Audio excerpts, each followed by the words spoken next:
আসসালামু আলাইকুম everyone, welcome back to my channel beautiful lifestyle. আমরা এখন এসেছি দুবাই সমুদ্রের পাড়ে।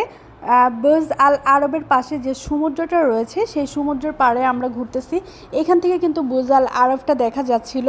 আমরা ওখানে ঢুকিনি, এরপর চলে এসেছি এই সমুদ্রের পাড়টাতে। এইখানটা কিন্তু অনেক জমজমাট, অনেক খাবারের শপ রয়েছে, তারপরে খেলার জায়গা রয়েছে, ছোটরা বড়রা সব ধরনের খেলা এখানে রয়েছে।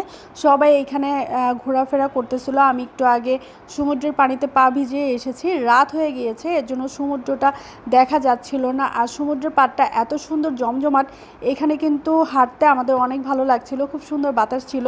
আপনারা যারা দুবাই ঘুরতে আসবেন তারা গরমটা অ্যাভয়েড করে, গরমের দিনটা অ্যাভয়েড করে আসতে পারেন, কারণ দুবাই একটু গরম কান্ট্রি, এটা তো সবাই জানেন। আর এই সাইডটা আমার কাছে বেশ ভালো লাগছিল।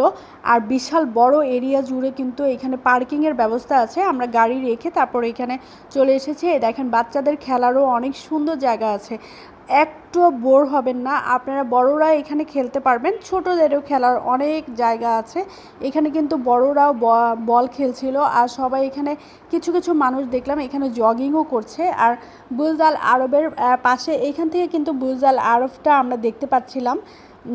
এখানে দেখেন অনেক পর্যটক এই যে জগিং করছিল। এই জায়গাটা আমার এত ভালো লেগেছে, যে বড়রা বল খেলছিল, খুব সুন্দর। অনেক কিছু খেলার এন্টারটেনমেন্টের অনেক জায়গা রয়েছে। এই গাছগুলো কিন্তু দেখতে অনেক ভালো লাগছিল। আমরা রাতেরবেলা হাঁটতেছিলাম, আমি আমার দেবর আমার হাজব্যান্ড এসেছি, আমরা অনেক গল্প করতেছিলাম, অনেকটা দূর হেঁটেছি, খুবই ভালো লাগছিল হাঁটতে, কিন্তু একটুও টায়ার্ড লাগছিল না। আর এখানে কিন্তু এই যে এগুলো কিন্তু সব হোটেল, যারা সমুদ্রের পাড়ে থাকতে পছন্দ করেন তারা কিন্তু এই হোটেলগুলোতে থাকতে পারেন। এই যে সমুদ্রটা অন্ধকার যেহেতু হয়ে গিয়েছে দেখা যাচ্ছে না, যে দেখেন কত সুন্দর বিশাল বড় একটা হোটেল। আমার কাছে এই হোটেলটা তো অনেক ভালো লেগেছে। যারা এই হোটেলে থাকবেন তারা কিন্তু এই সমুদ্রটা উপভোগ করতে পারবেন, গোসল করতে পারবেন দিনের বেলা।